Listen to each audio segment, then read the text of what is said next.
Chapter 2. Sleep paralysis. Night did not fall all at once. It settled, softly, gradually, like dust. The house Dale had chosen sat far from the sea, inland, quiet, surrounded by still trees that did not scream like the cliffs. No wind howled here, no waves called, no storms clawed at the windows. It was safe. That's what he told himself. That's what he needed to believe.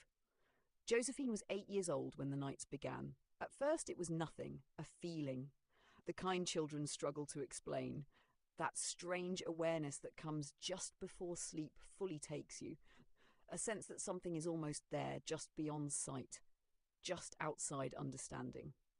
She didn't tell it at first, because during the day everything was normal. She read books, sat by the window, let sunlight warm her face, laughed when she forgot herself. She was gentle, thoughtful, the kind of child who noticed things others didn't. Like how quiet the house became at night, not peaceful, empty, like something was missing.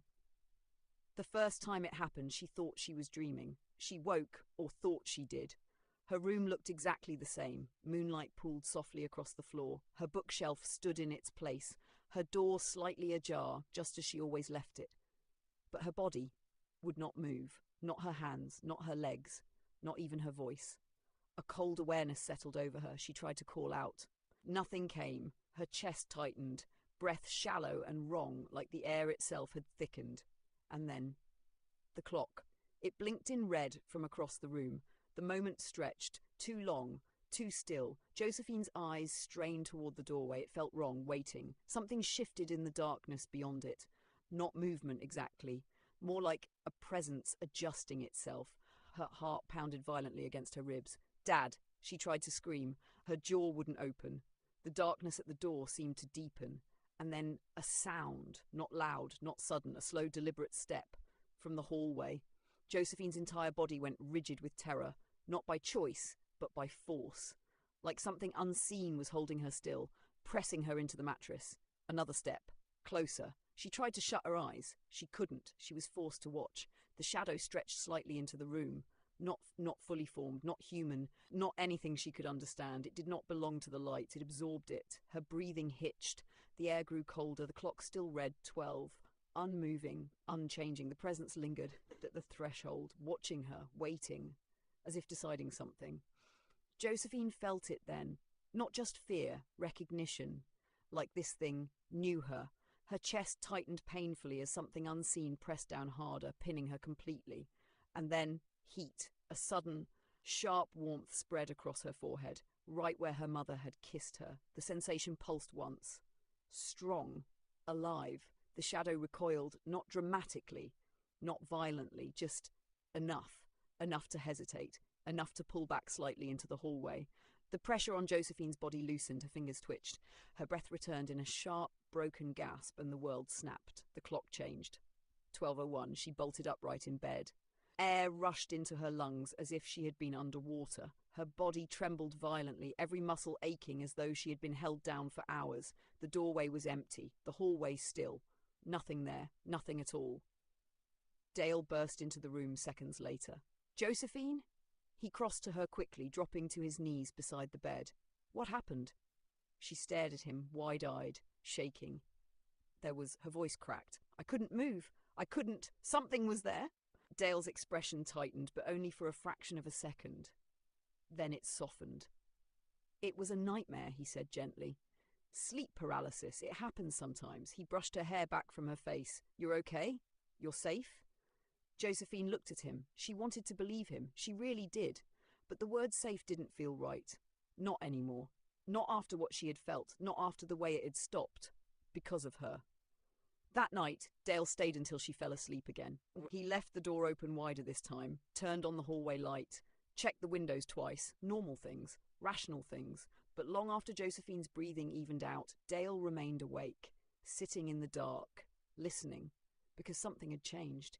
He felt it, the same way he had felt the storm all those years ago. Not outside, inside.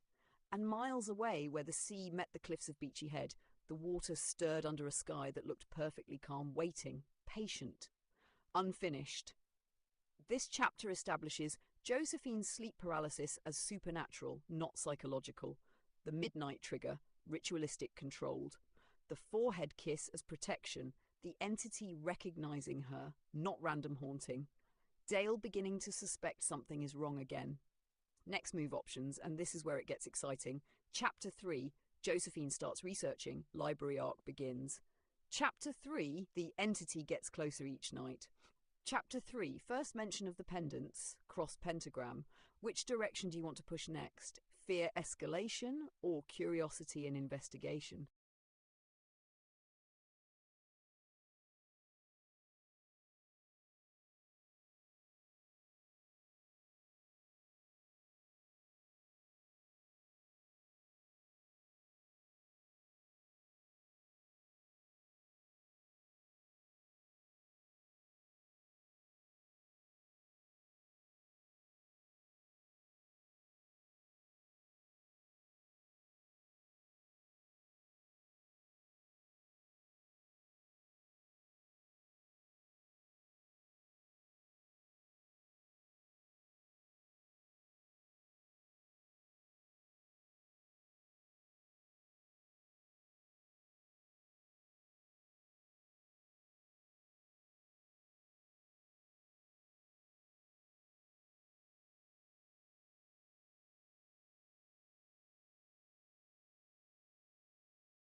Chapter 3, pendants.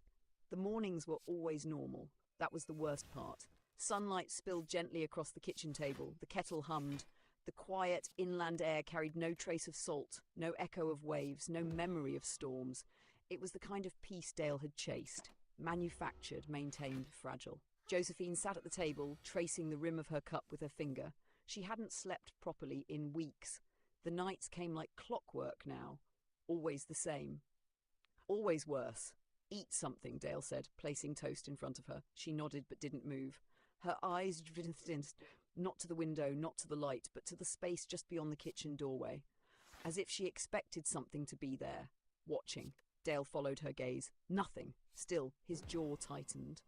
Josephine, he said, more firmly this time. She flinched slightly, then looked at him. Sorry. She picked up the toast. Didn't eat it. It happened again that night. 12, the red numbers burned through the dark. Josephine woke into it, that same trapped awareness, her body locked, breath shallow, the air thick, heavy, wrong. The doorway, always the doorway. The shadow was closer now, not just at the threshold, inside the room, not fully formed, never fully formed, but stretching, deepening, like something trying to understand the shape of a human body and failing, watching her, recognizing her. The pressure came faster this time, pinning her down, stealing her breath, and again, that warmth. Her forehead burned softly, a pulse, the shadow recoiled, not gone, just held back, denied. The clock flipped. 12:01, Josephine gasped violently as control returned. The next morning, she didn't wait. Dad, she said, standing in the doorway of the living room. Dale looked up from where he sat, unmoving, staring at a blank television Newton's screen. first law of motion. There's something in my room. Silence. Then, I know, he said. Josephine's stomach dropped. He stood slowly. For a moment he looked older than she had ever seen him. Not just tired, haunted. Come here, he said. He led her to his bedroom, a place she rarely entered, a place he kept closed, locked.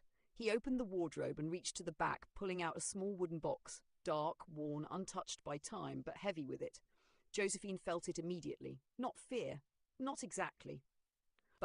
Something important.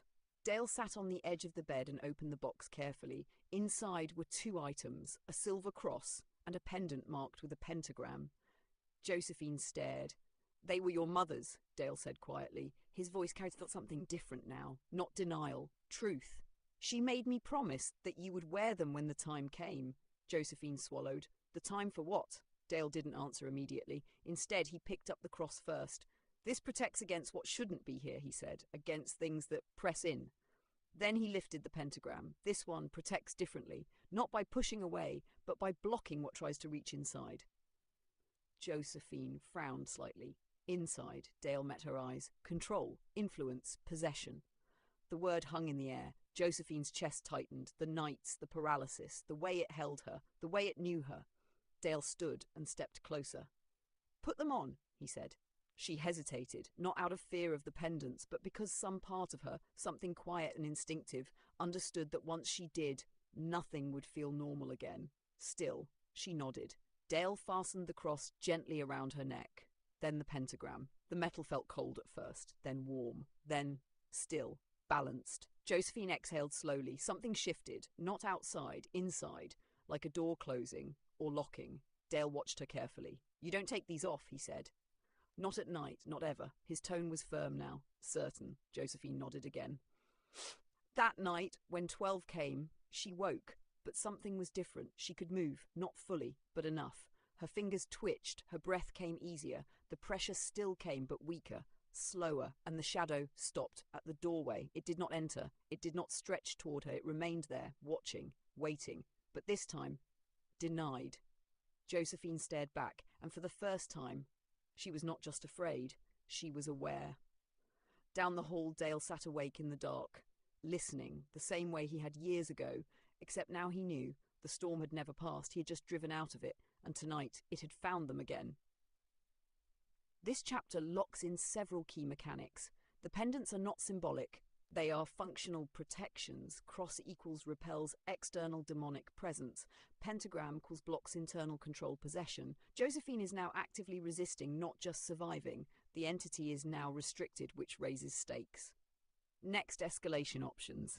Chapter 4, Josephine removes the pendants, accident or choice, immediate danger.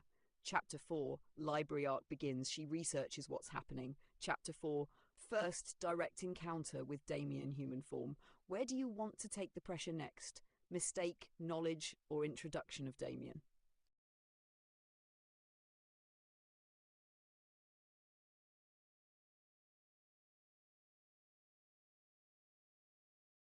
Chapter 4. The Library of Unanswered Things. The library smelled like dust and time. It was the kind of place people forgot about, tucked between quiet streets, its windows tall and dim, light filtered through years of neglect. The outside world felt distant here. Safe, but not untouched. Josephine stood just inside the entrance, her fingers brushing lightly against the pendants at her neck, the cross and the pentagram resting together, warm against her skin. She had not taken them off. Not once. Not since that night. "Can I help you?" the librarian asked softly from behind the desk. Josephine shook her head. "Just looking." That wasn't true. She wasn't looking. She was searching. It started with the obvious. Sleep disorders. Night terrors. Paralysis. She pulled books from shelves one by one, stacking them carefully at a corner table near the back. Sleep disturbances in adolescence. The science of dreams. Neurological interruptions of REM sleep. She read quickly. Efficiently. Symptoms matched.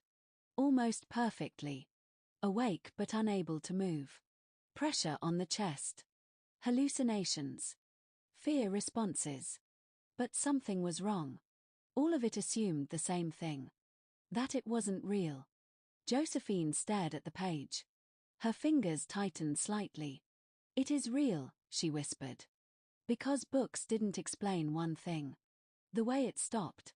The way it hesitated. The way it reacted to her. She pushed the medical books aside. That section was done. Irrelevant. Incomplete. She stood and moved deeper into the library. Toward older shelves. Less organized. Less visited. The air changed there. Colder. Still. Titles shifted. Not science. Not medicine. Something else. Folklore of southern England. Symbols and wards, ancient protections. Demonic hierarchies and human thresholds. Josephine paused. Her pulse quickened, not with fear. With recognition. She pulled the last book carefully from the shelf. Dust lifted into the air. Back at the table, she opened it. The pages were worn. Annotated in places. Certain sections marked faintly, as if someone long ago had returned to them more than once. Her eyes scanned quickly. Then slowed. Then stopped. Entities that approach during paralysis states are not bound by the rules of the waking world. They exist at the threshold, where the body sleeps, but the mind is aware. Josephine leaned closer. Such entities may observe, test, or attempt influence. However, barriers can be established. Her hand moved unconsciously to her neck. The pendants. She turned the page. Illustrations. Symbols. Circles. Marks. Then. Her breath caught. A pentagram. Not decorative. Not misunderstood. Precise. Intentional. When worn correctly, this symbol prevents internal breach, resisting possession, influence, or control. Josephine's fingers tightened around it. Her heart began to race. She flipped again. Another page. A cross. Symbols of faith, when believed in or inherited through bloodline, may repel entities that exist outside natural law. Her chest felt tight. Not fear. Clarity. This wasn't random. This wasn't a condition. This was targeted. Interesting section. The voice came from across the table. Josephine froze. She hadn't heard anyone sit down. Slowly, she looked up. A man. Late 20s, maybe early 30s. Dark hair. Calm posture. Clean, almost deliberate appearance, like someone who took care to look unremarkable. But his eyes. Too focused. Too aware. You don't usually see people your age back here, he continued, glancing at the book. Josephine said nothing. Her instincts sharpened. The pendants felt warmer. I'm researching, she said finally. The man smiled faintly. Clearly. His gaze dropped briefly to her neck. The cross. The pentagram. Something shifted in his expression. Not surprise. Recognition. Interest. Those are unusual, he said. Josephine instinctively leaned back slightly. They were my mother's. Were they? He replied softly. There was something in the way he said it. Like he knew more than he should. Josephine closed the book slightly. Not fully. Defensive. Measured. Do you come here often? He asked. No. Good, he said. That answer came too quickly.